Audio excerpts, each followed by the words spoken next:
भगवान गौतम बुद्ध की प्रेरक कहानी। बहुत समय पहले की बात है। एक गांव में धर्म उपदेश देने के लिए लगे हुए शिविर में भगवान गौतम बुद्ध पहुँचे।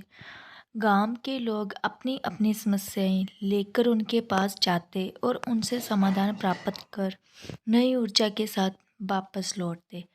गांव के बाहर एक गरीब राह में बैठा बुद्ध के पास आते जाते लोगों को निहारता रहता। उसने क्या देखा? दुखी चेहरा लिए भारी कदमों से लोग भगवान गौतम बुद्ध के पास जाते और नई ऊर्जा के साथ चेहरे पर खुशी व आनंद लिए वापस लौटते। गरीब ने सोचा, क्यों ना मैं भी भगवान के पास अपनी समस्या लेकर जाऊं। यह सोचकर हिम्मत करके वह भी शिविर की ओर चल देता है। शिविर में एक एक कर क्रमबद्ध तरीके से व्यक्ति को प्रवेश मिलता है, इसलिए वह भी अपनी बारी की प्रतीक्षा करने लगा।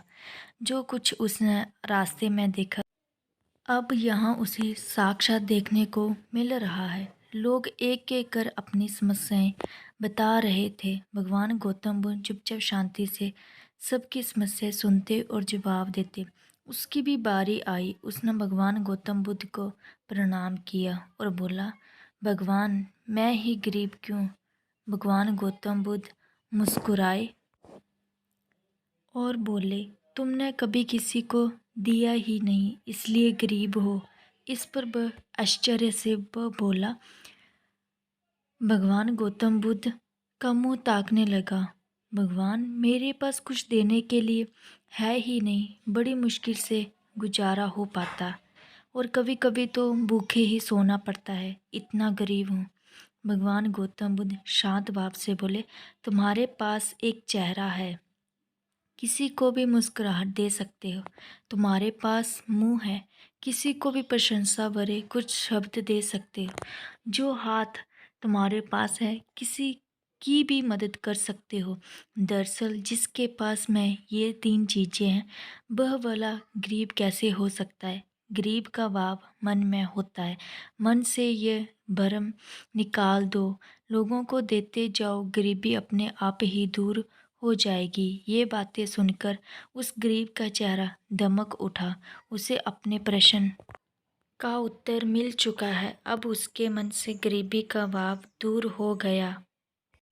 दोस्तों, मंदिर में भी लोग जाते हैं तो कुछ ना कुछ मांगते रहते हैं और जीवन भर घुट घुट कर रो रो कर समय बिता देते हैं। वे ईश्वर की कृपाओं को कभी कम समझे ही नहीं, जीवन की महत्वता को कभी जाना ही नहीं। इस पर कबीरदास जी ने बहुत बेहतरीन दोहे कहे हैं। आइए पढ़ते हैं और समझते हैं। सबके पल्ले लाल है, सभी साहूकार, गांठ खोल परखा नहीं, या बिधी रहा कंगाल। मतलब सभी के पास ज्ञान है, जो कि ईश्वर की अनमोल देन है, जिसे हम कभी जानने समझने की कोशिश ही नहीं की, इसलिए हम सुख का आनंद नहीं ले पाते। मित्रों, मनुष्य जीवन एक अनमोल अवसर है और विधाता की असीम कृपा का तोहफा है। हमारा सर्वप्रथम यह कर्तव्य होता है कि हम उस पर परम परमेश्वर की इनायतों को समझें, ईश्वर की कृपा को जानने की कोशिश करें। और इसका सबसे आसान तरीका है खुद को समझना। हमारा अस्तित्व क्या है, हमारा लक्ष्य क्या है। Thank you.